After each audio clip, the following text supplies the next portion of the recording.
I had it.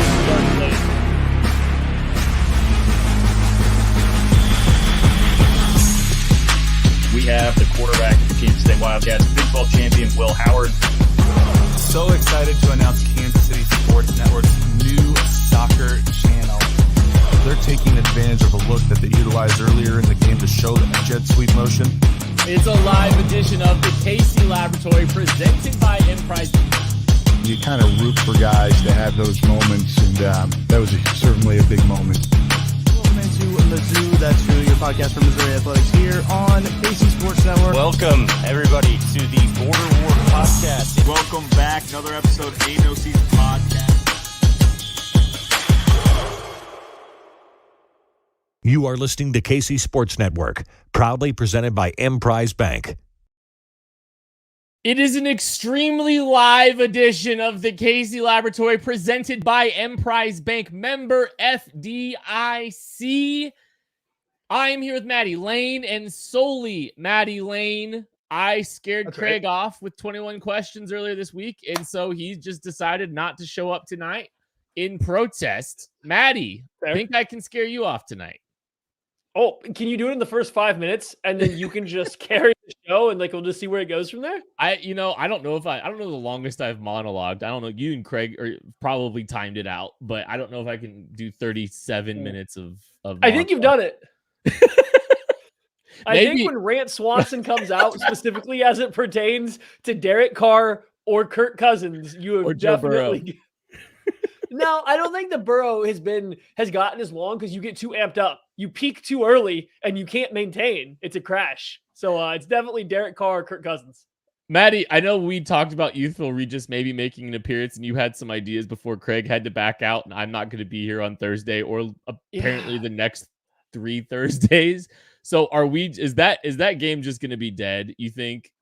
Yeah, I think so. Okay. I think it's more of it's kind of a timely thing, right? And I don't think we are going to have all of us together at any point in time to get Youthful Regis back here. You know, he's a big wig. He's a big name. I can't pull him back here for just one of you guys. I understand. You know what I mean? Yeah, no, I get it. So I know you had a game around like ESPN's top 10 at every position, and I did happen to see who number 2 was in the ESPN top 10 quarterbacks, and Joe Burrow is not the number 2 quarterback in the NFL.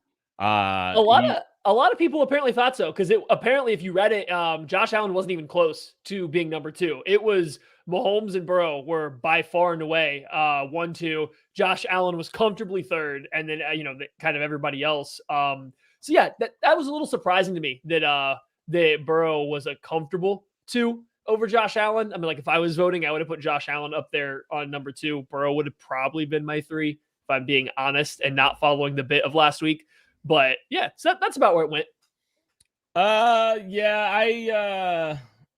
Give me Josh Allen. It's my guy. I love Josh Allen. Did you see Josh Allen and Patrick Mahomes celebrating Josh Allen's near hole-in-one? Like, they're boys. I did not.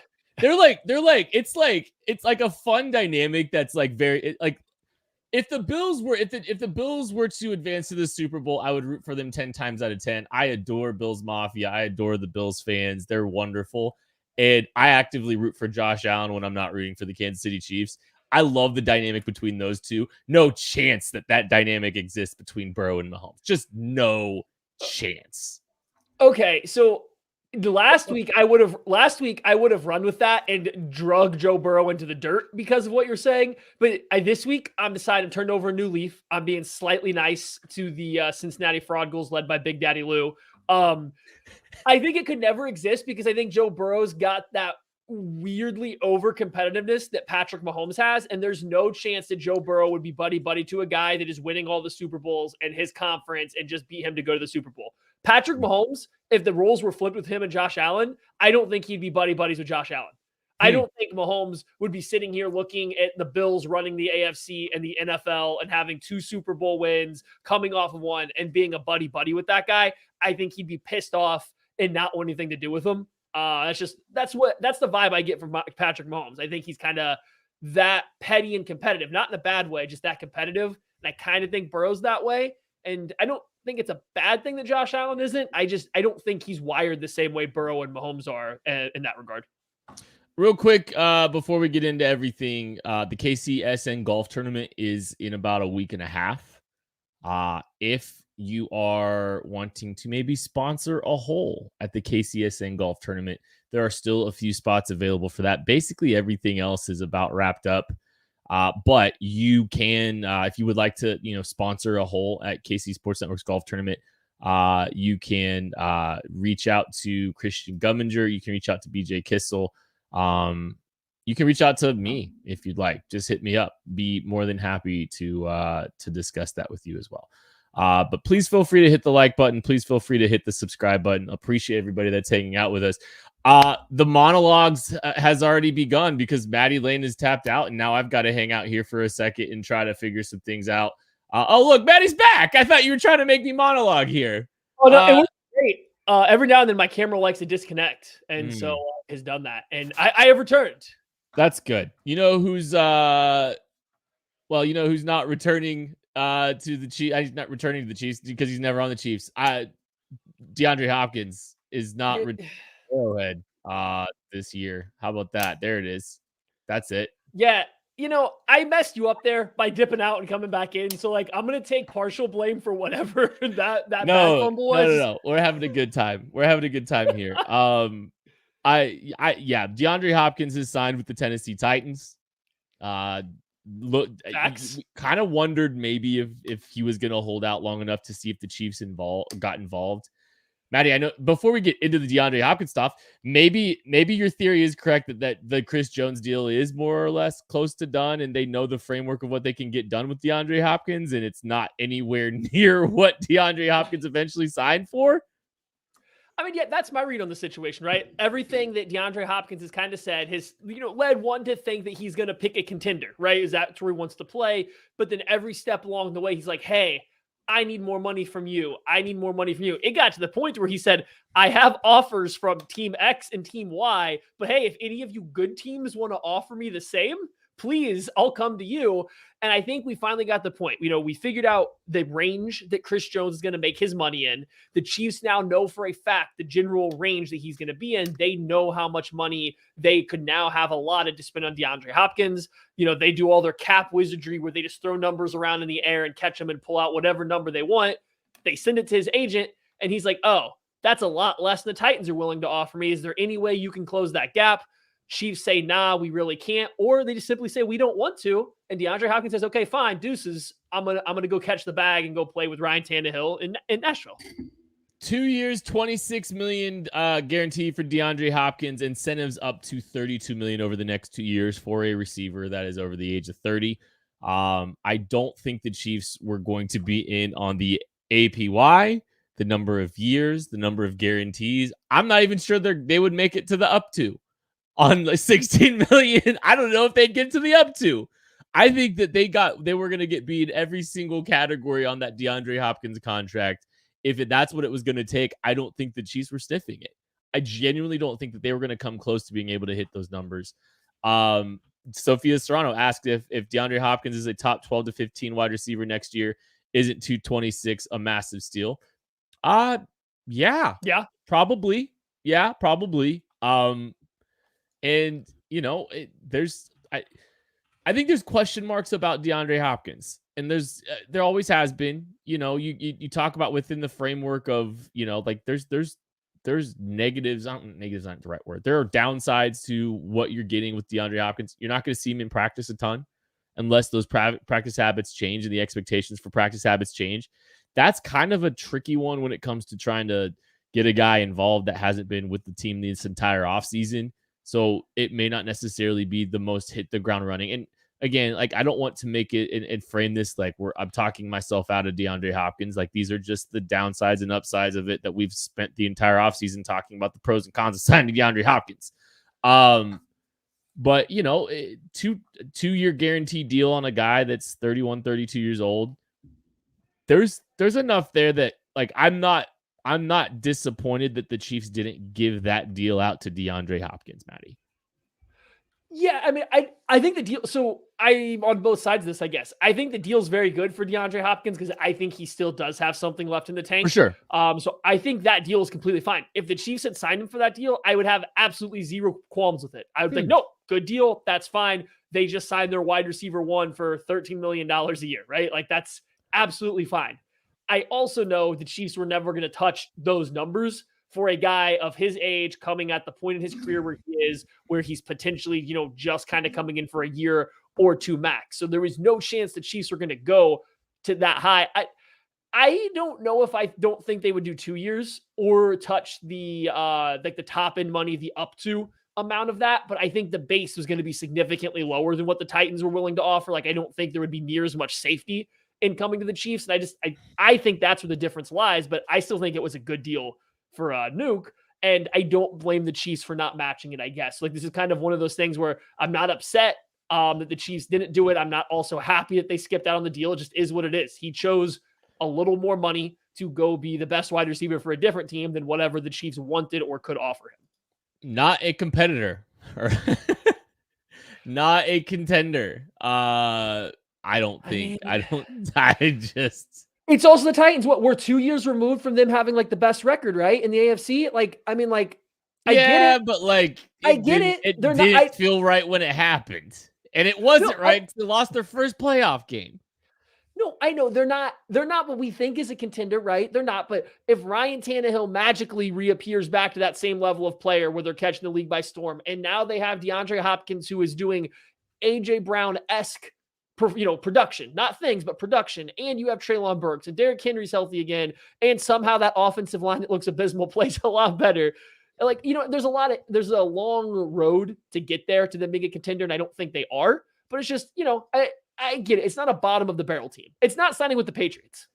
I don't think they're winning the AFC South. I don't think DeAndre Hopkins changes their outlook on winning the AFC South. And I think that they're just the same meh team that they were last year, personally. But DeAndre Hopkins got paid.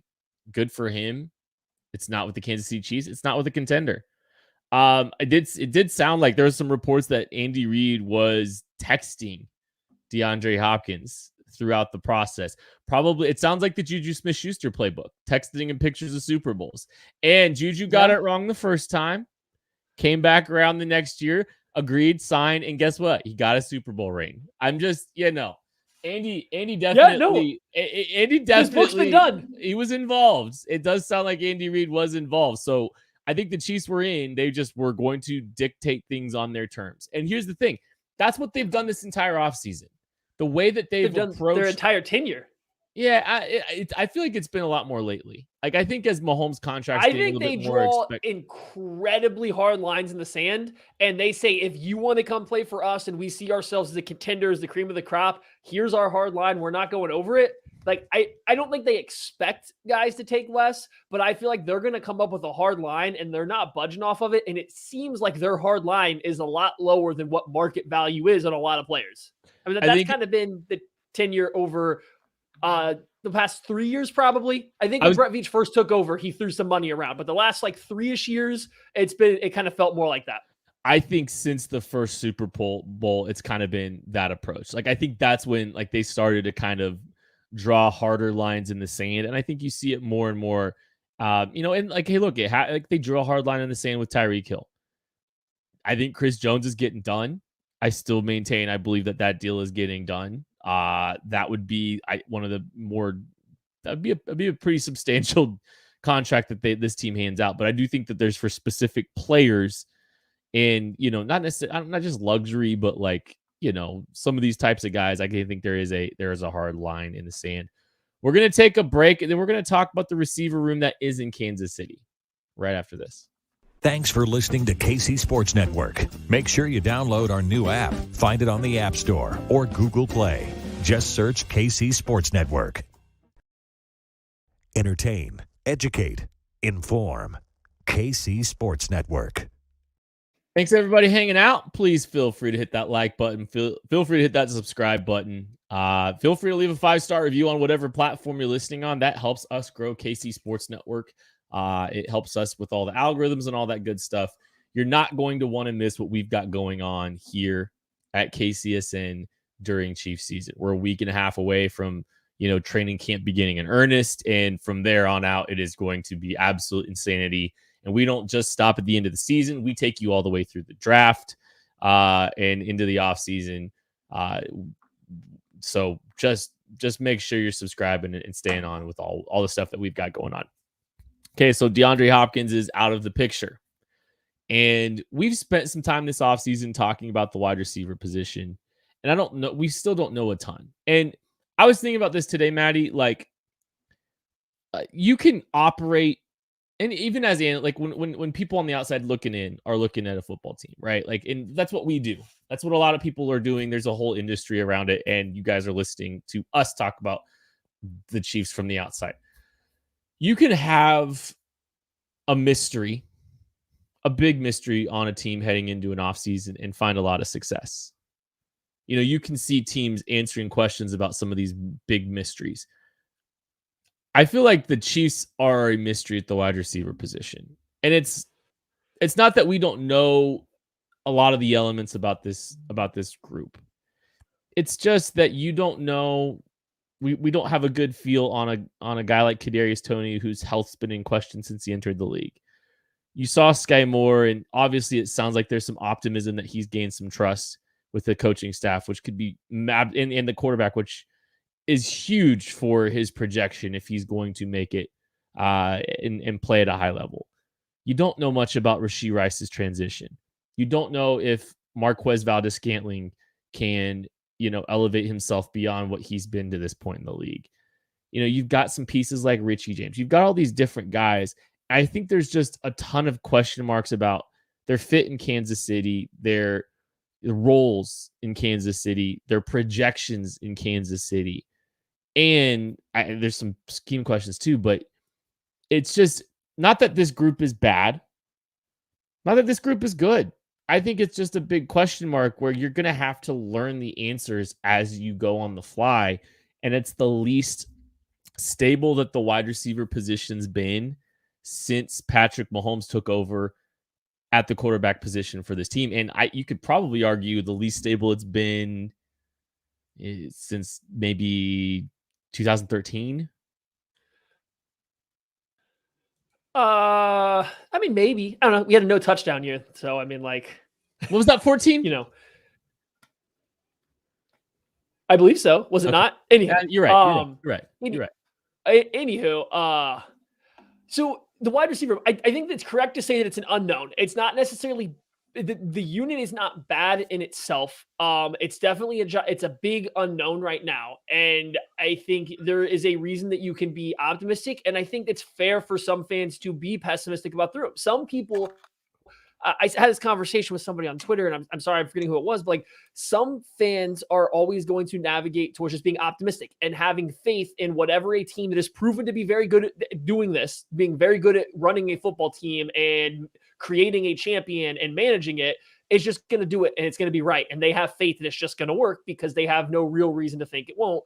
And other fans would like to see a little bit of proof. They would like to see how you're getting to that answer along the way. They would like to see a little bit. They need to see something for them to buy in that something is going to work. And right now, the Chiefs wide receiver room is like the perfect picture of that. Fans that want to be more optimistic about it and want to have that faith are going to believe that Kadarius Toney is going to play like a round one wide receiver, and that one of, if not both of, Sky Moore and Rashee Rice are going to show up and start playing like a round two wide receiver. And maybe Richie James, is able to replicate his production of last year with the Giants, and MVS continues to progress in a different new system. Like Justin Ross returns to his freshman year college form. Like there's reasons that all those things could happen. Then on the other hand, somebody that needs to have it proven to them a little bit more to buy in is going to see that Kadarius Toney's never really been a real wide receiver. Why are we to think that he's going to be now? Sky Moore struggled to get on the field as a rookie. He's still a guy coming from Western Michigan up to the NFL. He's only 2 years removed from that. Rashee Rice is a rookie in an offense that historically hasn't got a ton of production out of guys that aren't studs at the wide receiver position as a rookie. Like, what is the rationale to buy in yet there? So, I think both sides of that are correct, and it's just a matter of where you fall on it. And ultimately, it's just a position of unknown guys. You don't know what you have, and I think that creates not anything bad. It doesn't make the football team bad, but it makes it uncertain. It creates uncertainty amongst the wide receiver room and part of the offense. And as someone that is a little bit more skeptical of the totality of the room, I think there is a little bit of comfort in two things. So, you are looking at all these guys in this receiver room and saying they all have to do something that they haven't done before to take a step, right? Or just like you're looking at these guys with an expectation that they all need to do something to take a step.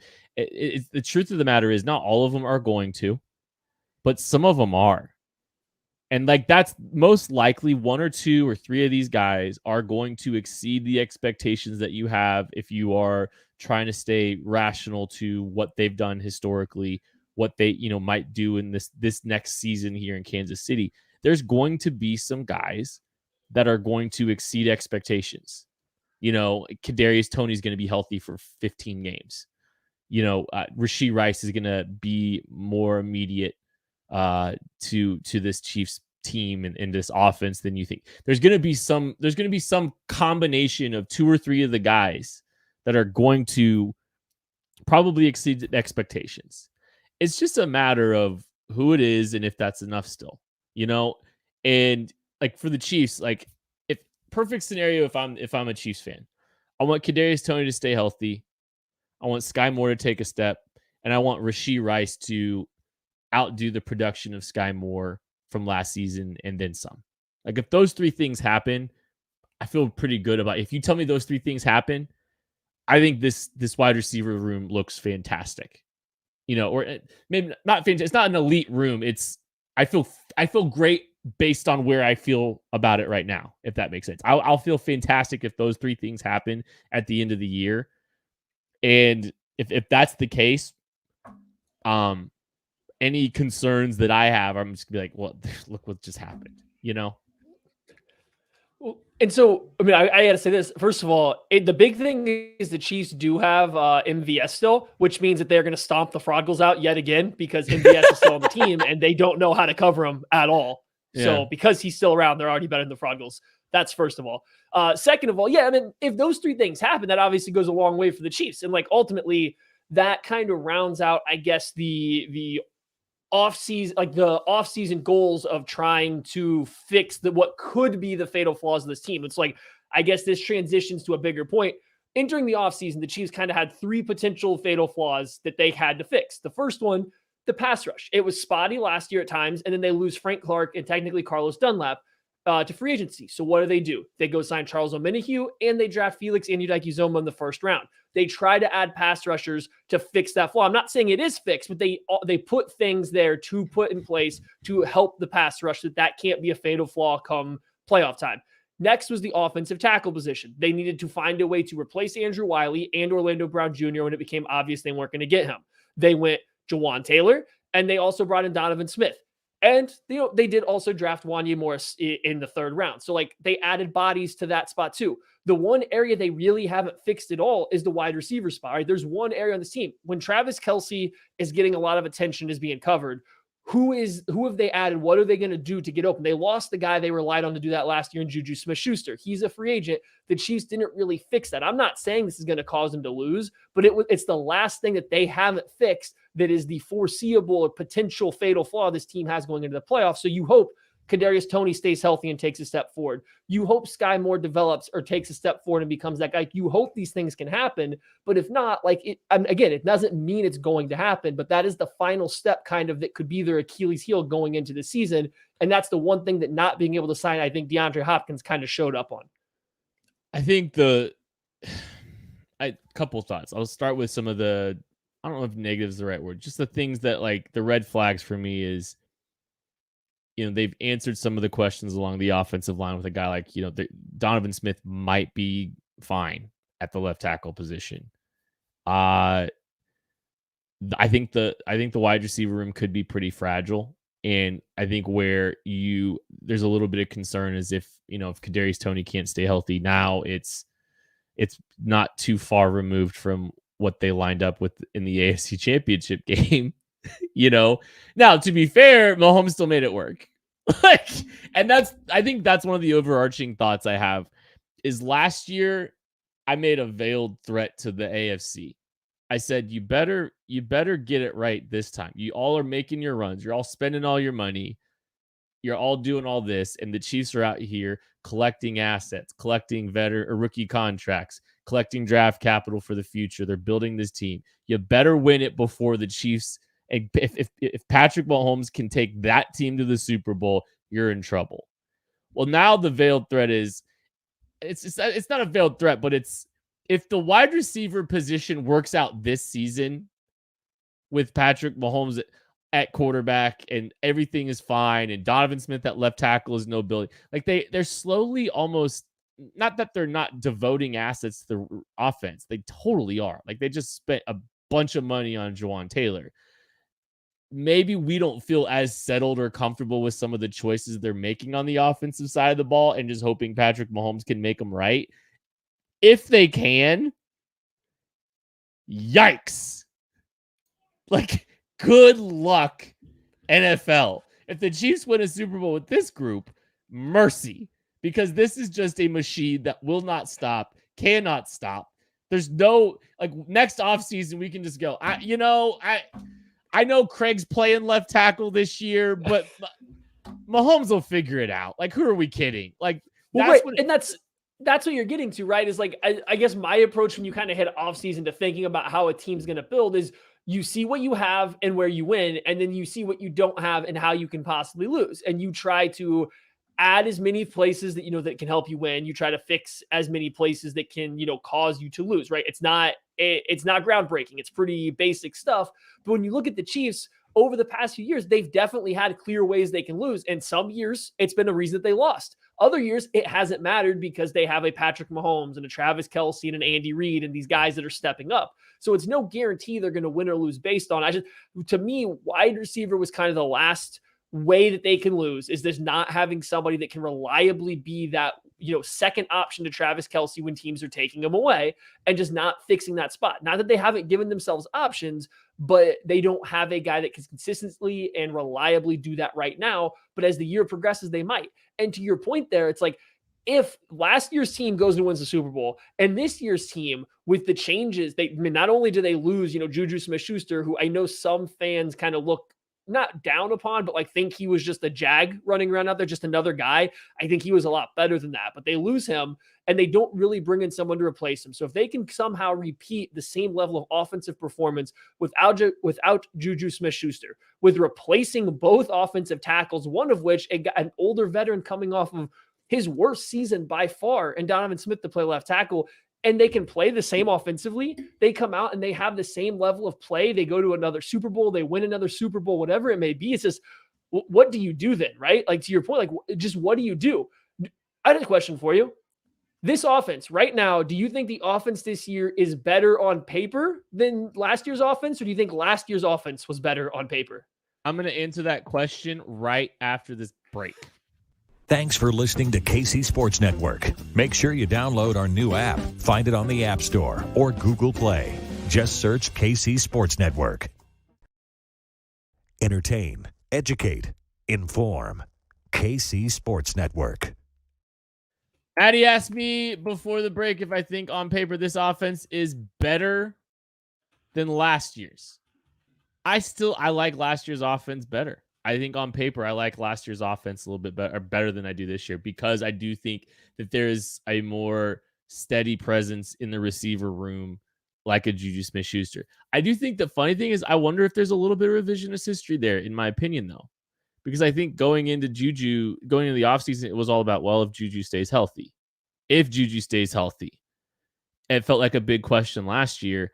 I think there was a little bit higher level of confidence that he would, and it probably has to do with the track record that we'd seen where he had done it for a complete season, where like we're having some of these questions about Kadarius Toney and he hasn't done it yet. Whereas we've seen a sample size of Juju Smith-Schuster doing it. Yeah, I mean, I think I'm with you. I think the wide receiver room was more proven going into last year. I think this year's wide receiver room probably has a higher ceiling. It definitely has a higher athletic ceiling. Probably a slightly higher football ceiling if Kadarius Toney stays healthy and starts really putting it all together. If Sky Moore takes that jump, Rice maybe hits the ground running, Richie James is there, Justin, like if all these guys can kind of hit the ground running, there's probably a higher ceiling.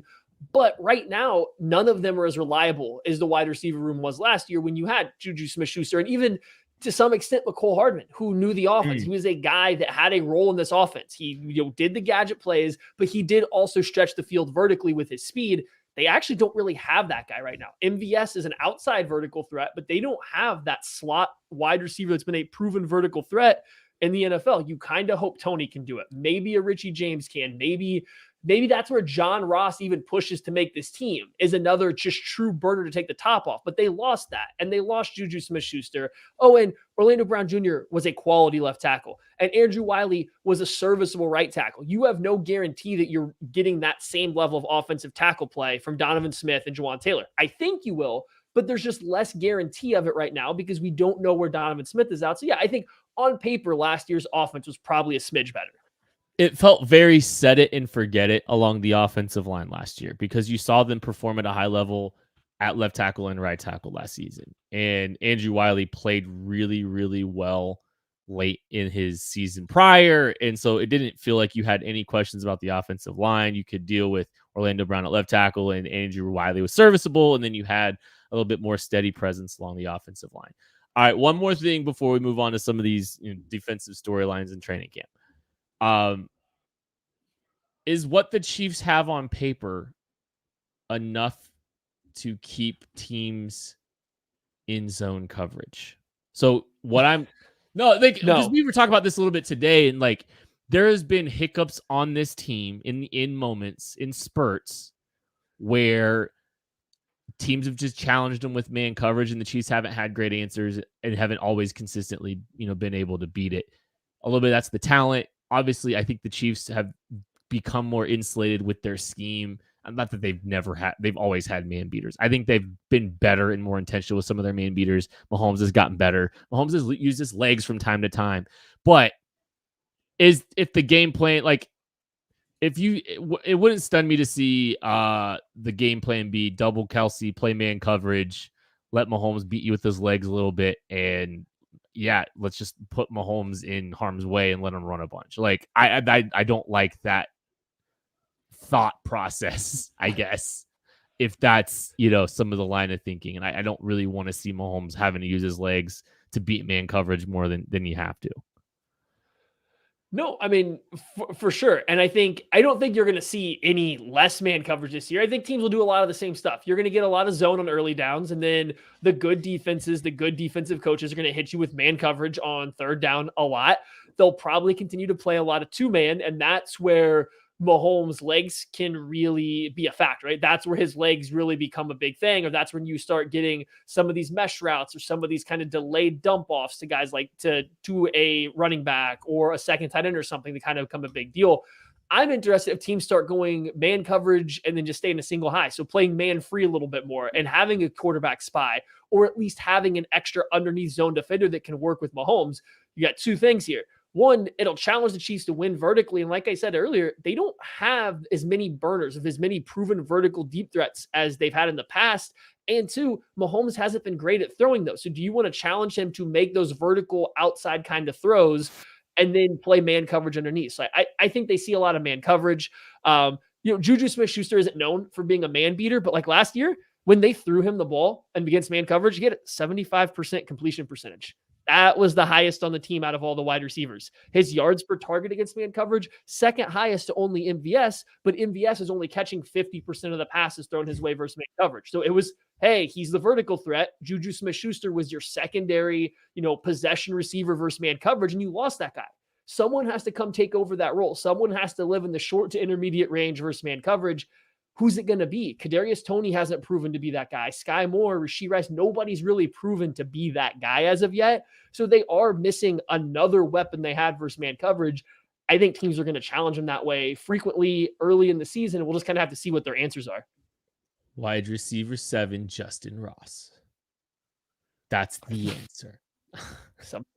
That's a profile of a man beater right there. I know. Let's get out of this and talk a little bit about just a few defensive storylines in training camp before we get out of here.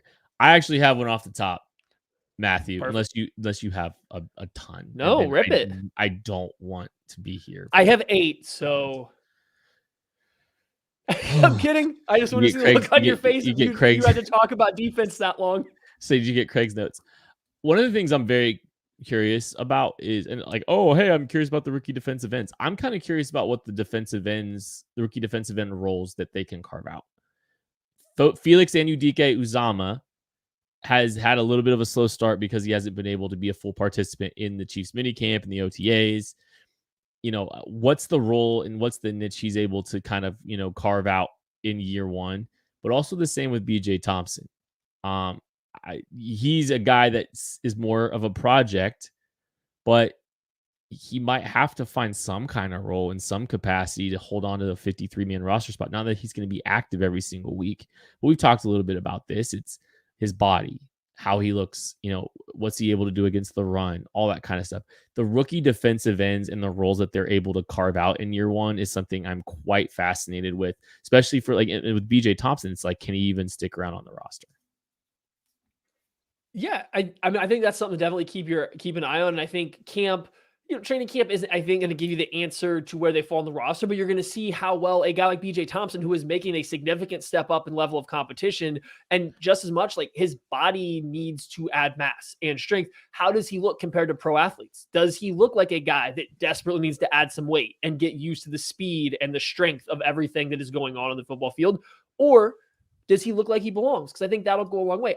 I anticipate Felix to look a little bit more like he belongs, just like physically. I think it might be a little shocking when people go there. I feel like he might be kind of narrow. Like to me, he looks like he has a very narrow body type. So I think it might surprise people that are used to, Steve Spagnuolo type of defensive ends. And then to see Felix out there, who I think has a really narrow waist, and I don't think has particularly, is just not a broad guy. Not that he's not dense or strong, he's just not big. And so I think that'll be a little shocking, but I still think he'll sit out there and stand up well physically. I'm intrigued on BJ Thompson there as well. My first one, real quick. Oh, go ahead.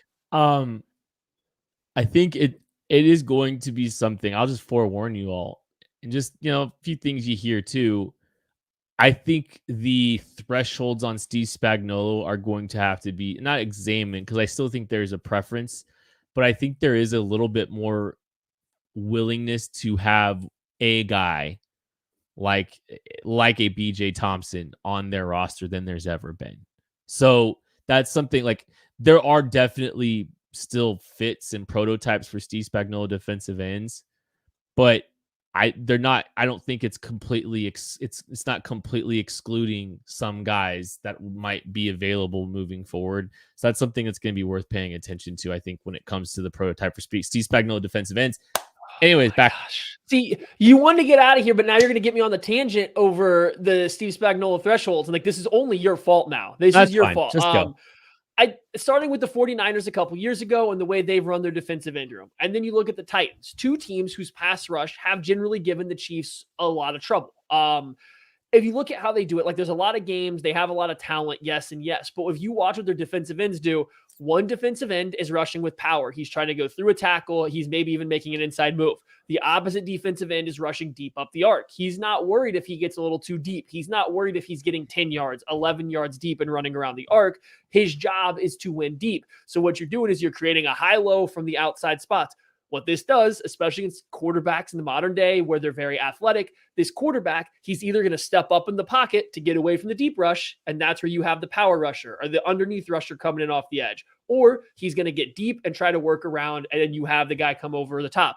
Think back to the Titans games when the Chiefs offense was stymied. How many times Mahomes got hit trying to get too deep in the pocket because there was a defensive end crashing into his lap from one side. Then you had somebody screaming off the edge, 12, 13 yards deep off the other side, running around Orlando Brown Jr. like he was standing still, but it was the depth. The depth was the issue. So I do think you might see the Chiefs start to give a little bit on some of these Steve Spagnuolo defensive end profiles, because they might be trending that direction too. A more speed-reliant rusher and then a more power-reliant rusher, and you just attack different levels of the pocket.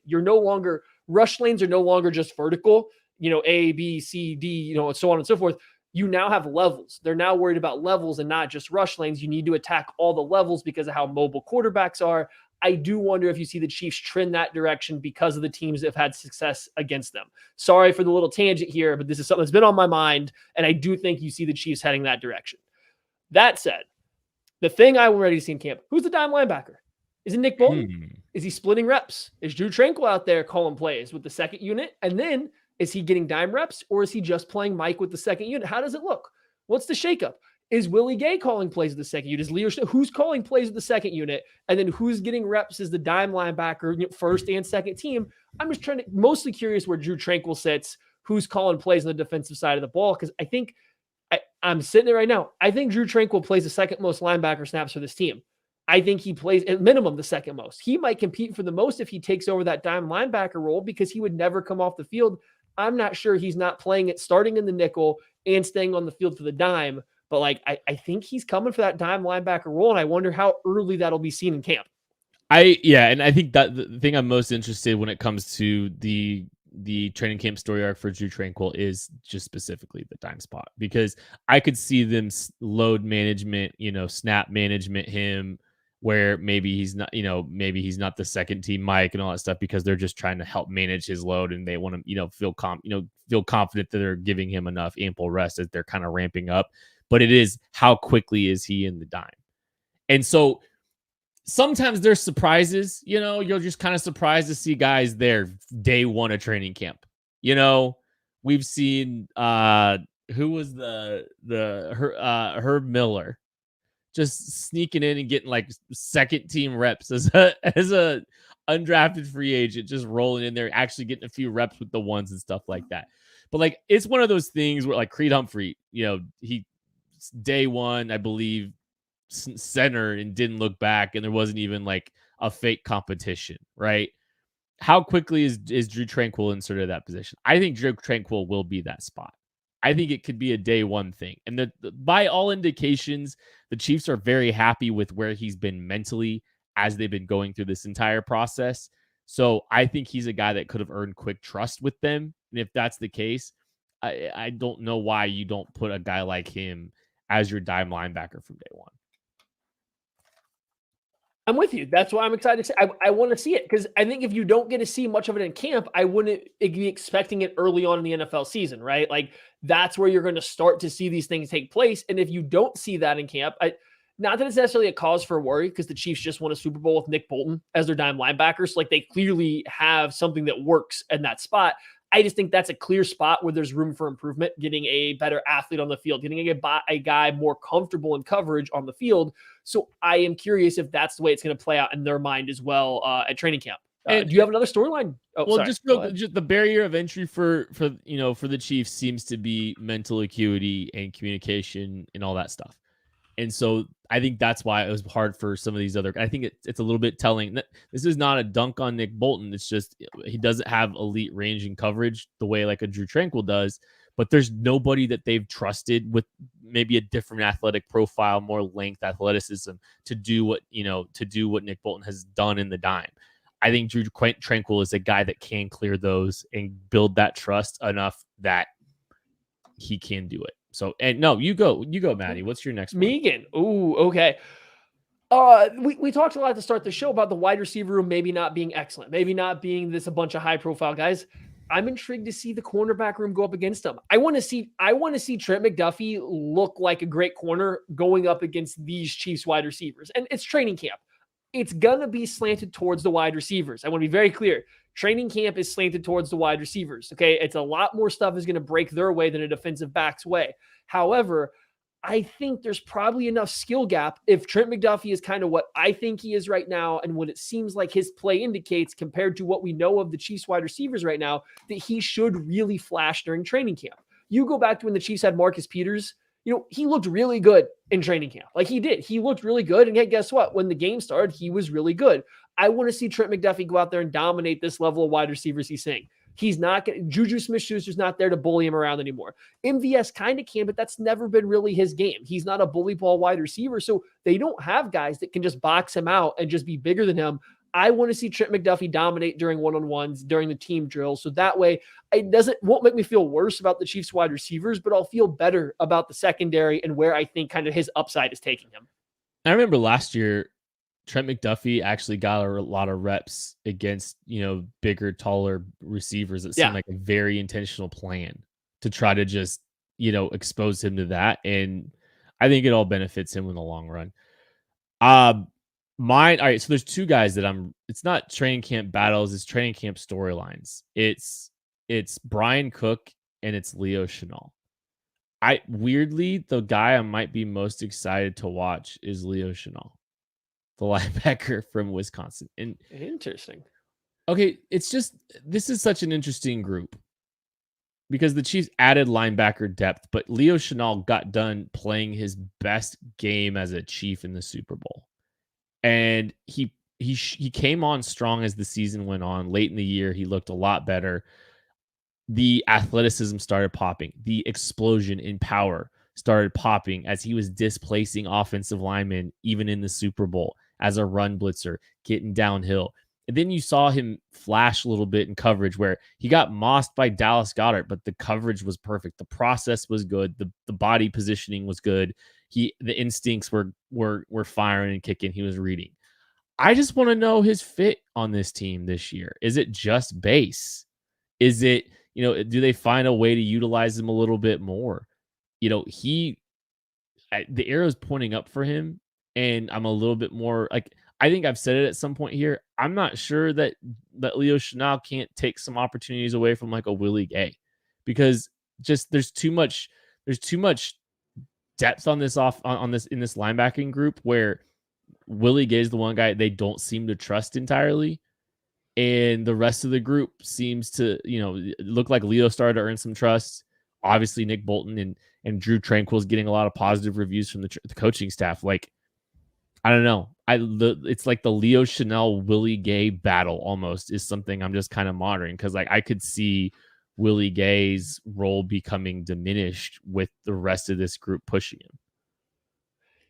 Yeah, I don't disagree with any of that. And I think Leo Chenal can, arguably do some of the same stuff that Willie Gay can. It's tricky because Willie Gay also has some really good flashes in coverage. And I don't know if you're going to ever get there with Leo Chenal. I know we were talking about, he had a couple nice plays against the Eagles in coverage, but he still looks really uncomfortable. And even that play was, him getting sucked up into play action and then just being super athletic and getting back into the way and making a very difficult pass. I don't know if he's ever going to be a great coverage player. And some of what Willie Gay has done that's been really good has been his ability in coverage. But now you have Drew Tranquill that's maybe being able to overlap some of those roles. And then you get Leo Chenal, who can do a lot of the same stuff that Willie Gay can do against the run game in terms of being a physical hammer, coming downhill, shooting gaps.